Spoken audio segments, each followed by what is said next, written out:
नमस्कार। धर्मो रक्षति रक्षितः। चलिए हम अपनी चर्चा को आगे बढ़ाते हैं। हम बात कर रहे थे मन को, तो उसके अंदर हम बात कर रहे थे पंचकोश।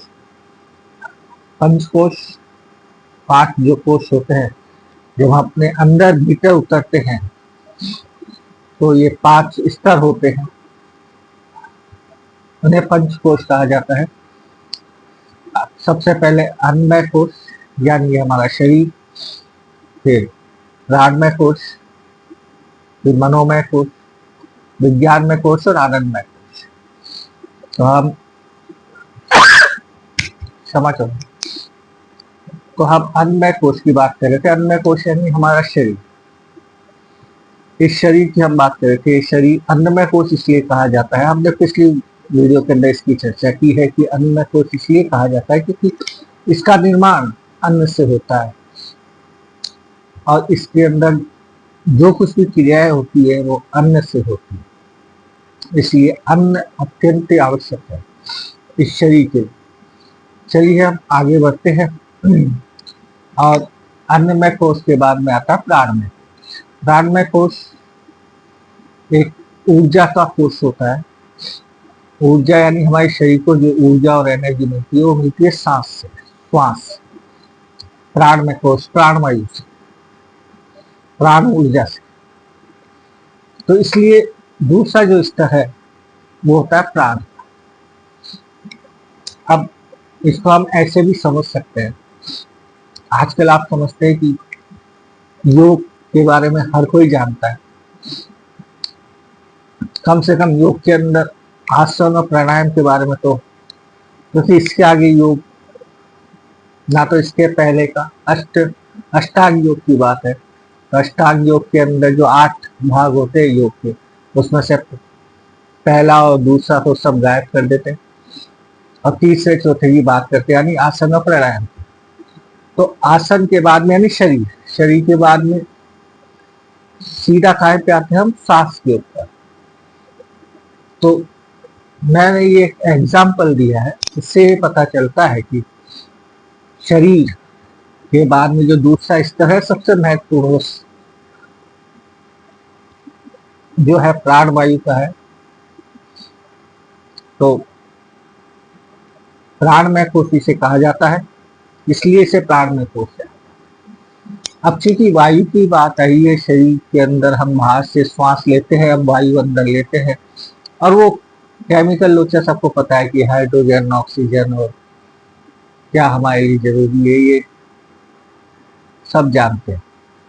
हम बात कर रहे हैं हमारे सनातन के अंदर हमारे ऋषि मुनियों ने जिस तरह हमें बताया है, समझाया है,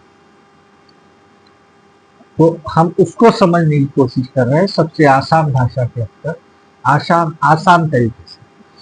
तो मैंने योग का जिक्र इसलिए किया है जिससे कि आप इजीली इसको कनेक्ट कर पाए कि अन्नमय कोश और प्राणमय कोश का क्या संबंध है। और ये एक ही जगह नहीं है, इसे कई जगह हमने हमारे ऋषि मुनियों ने उसको स्पष्ट किया, अलग अलग तरीके से, अलग अलग जगह से, अलग अलग प्रयोगों में। चलिए हम वायु की बात करें, हम सांस की बात करें। सांसों का संबंध हमारे शरीर से है और सांसों का संबंध हमारे मन से है, या यूं हम कैसे कह सकते हैं कि अन्नमय कोश और मनोमय कोश के बीच की कड़ी है प्राणमय कोश। ये तो जानते हैं सब, आजकल सब जानते हैं कि भाई सांस लेने से, सांसों के ऊपर नियंत्रण करने से मन नियंत्रित होता है, मन शांत होता है। जितना सांस आपका धीरे चलेगा, शांत होगा, संयमित होगा, उतना ही मन आपका, और सांस धीरे चलेगा और संयमित चलेगा तो इसका मतलब आपका शरीर भी स्वस्थ। अगर शरीर के अंदर कई व्याधि होती है तो हमारा सांस या तो बहुत तेज चलने लग जाता है या बहुत धीरे चलने लगता है। और ऐसे ही मन अगर बहुत ज्यादा व्याकुल होता है, बहुत परेशान होता है, तो या तो हमारा सांस बहुत ज्यादा तेज चलता है या फिर अटक अटक के चलता है। तो हम उसी के ऊपर चल रहे हैं कि आज जो विज्ञान बता रहा है वो हमें हजारों साल पहले हमारे ऋषि मुनियों ने हमें बता दिया। सिर्फ इतना सा है कि हमने उसे पढ़ा नहीं, जाना नहीं।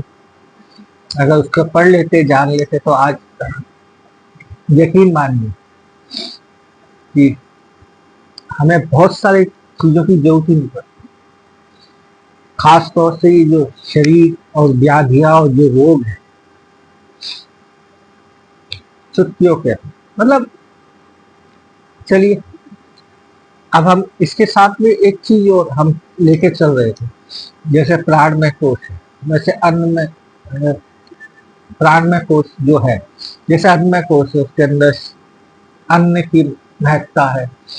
संयमित खाना, नियमित खाना, अच्छा खाना, जो हमारे लिए आवश्यक है वो खाना, और जो मौसम के हिसाब से वो खाना। इसके ऊपर बहुत लोग बहुत सारी रिसर्च कर रहे हैं और बता भी रहे हैं। खैर हमारा वो विषय नहीं है, खैर वो हमारे आध्यात्म से जुड़ा हुआ है, भोजन विज्ञान। उसके लिए तो हमने एक अलग देवता बना रखा है, माँ अन्नपूर्णा। और आयुर्वेद ये हमें बताते हैं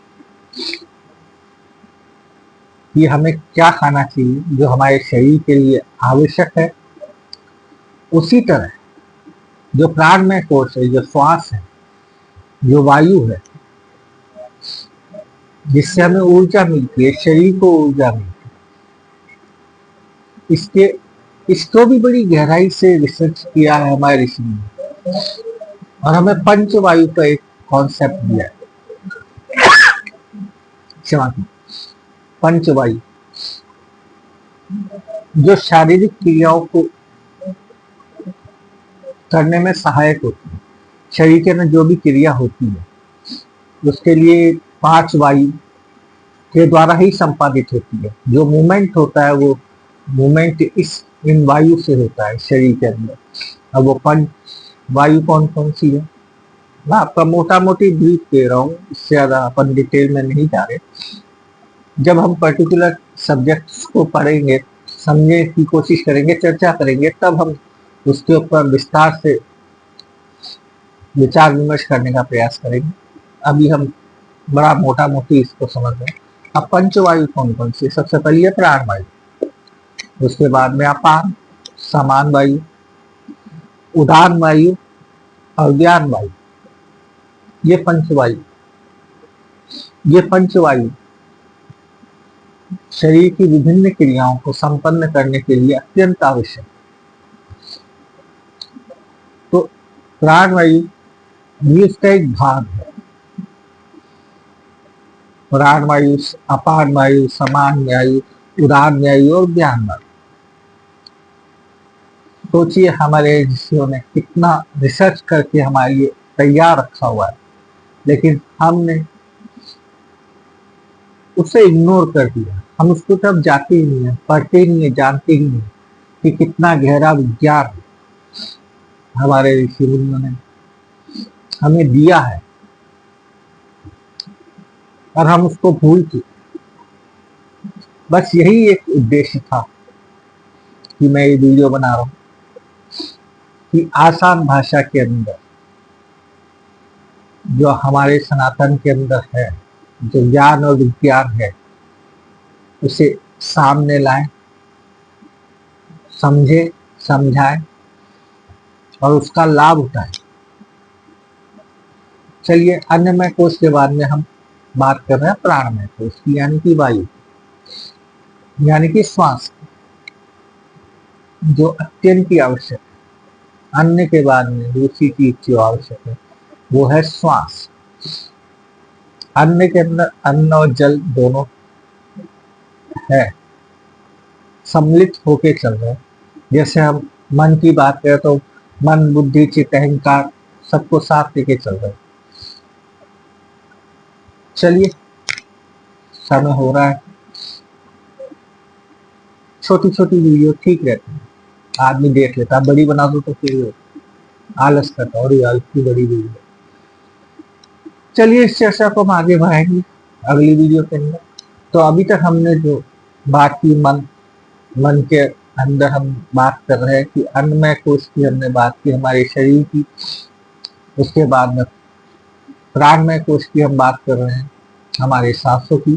सांसों के साथ में मैंने आपको एक छोटा सा वो दिया है, ब्रीफ किया है कि पंचवायु भी हमारे यहाँ एक